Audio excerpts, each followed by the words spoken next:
Hello friends, Umiya ફૂડમાં તમારું સ્વાગત છે। તો આજે આપણે બનાવીશું ચૂરમુર ભેળ।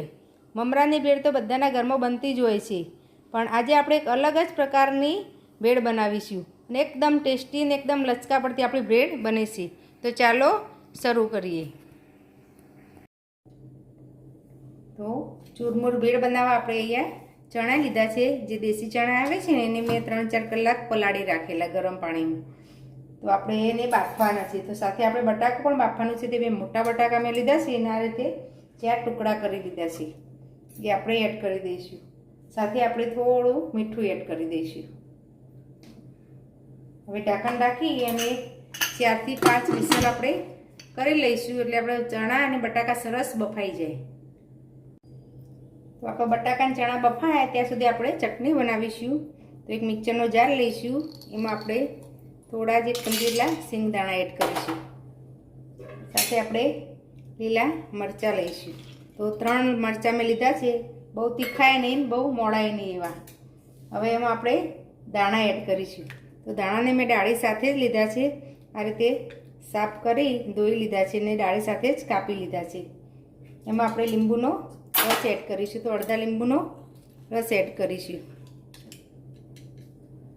હવે થોડું આપણે મીઠું એડ કરીશું, સ્વાદ પ્રમાણે મીઠું એડ કરીશું।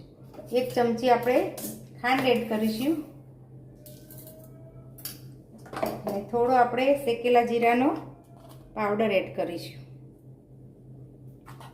હવે આ બધું આપણે પીસી લઈશું। તો આપણી ચટણી સરસ પીસાઈ ગઈ છે, એનો કલર પણ તમે જોઈ શકો છો, એકદમ સરસ ગ્રીન આવે છે જો। અને આપણે હવે બાઉલમાં લઈ લઈશું। તો ચટણી મેં લઈ લીધી છે વાટકીમાં, અને બીજી બધું ચોપિંગ પણ મેં કરી રાખ્યું છે અને આપણી બધી સામગ્રી તૈયાર છે। હવે આપણે ચૂરમુર ભેળની એસેમ્બલ કરવાની તૈયારી કરીશું। તો આપણે આપણી ચૂરમુર ભેળ એસેમ્બલ કરીશું। તમે પાણીપુરીની પૂરી લીધી છે, એને આપણે આ રીતે કટકા કરી લઈશું।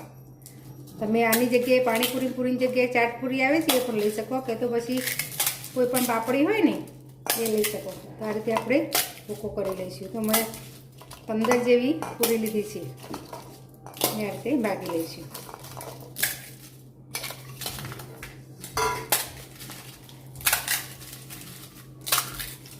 એમાં આપણે ચણા એડ કરીશું।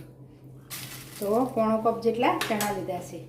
બટાકું લીધું છે મેં, અત્યારે એક જ બટાકું લીધું છે, ને આ રીતે હાથોથી મેશ કરી દઈશું। અડધું જ હું બનાવું છું ને એટલે પછી અડધી મેં પછી બનાવવા। હવે એમાં એક મોટું ટામેટું લીધું છે, એના ઝીણું કટ કરી લીધું છે, એડ કરીશું। એ રીતે એક મોટો કાંદાને પણ ઝીણો કટ કરી લીધું છે, એડ કરી દઈશું। હવે એમાં આપણે ચટણી ઉમેરીશું। તો આ ગ્રીન ચટણી આપણે જે બનાવેલી ને એ જ આપણે 2 મોટી ચમચી જેટલી આપણે ઉમેરી દઈશું। પછી તમારે તીખા જોતી હોય એ પ્રમાણે ઉમેરવાનું।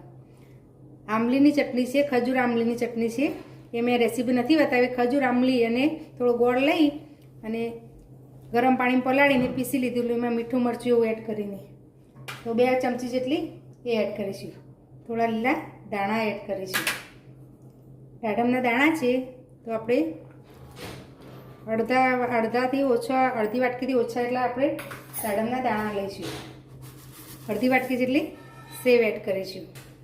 અડધી ચમચી ચાટ મસાલો એડ કરીશું। અડધી ચમચી જેટલો સંચળ પાવડર એડ કરીશું। સિંગ દાણાને મેં શેકીને લીધા છે, એ આપણે 2 થી 3 મોટી ચમચી જેટલા છે। જો તમારે ખારી સિંગ લેવી હોય તો ખારી સિંગ પણ એટલી તમારે એડ કરી દેવાની। અને શેકેલા જીરાનો પાવડર આપણે 1 ચમચી જેટલો લઈશું। એ બધું સરસ આ રીતે હાથથી જ આપણે મિક્સ કરી દેવાનું, કારણ કે આ ચમચીથી મિક્સ કરશે ને તો ફાવશે નહીં। તો આ રીતે સરસ મિક્સ કરી લેવાનું। તો એકદમ ક્રન્ચી ને એકદમ ટેસ્ટી એવી આપણી આ ચૂરમુર ભેળ તૈયાર થાય છે। અને જ્યારે તમારે ખાવાની હોય ને એ વખતે જ આ રીતે એસેમ્બલ કરવાની।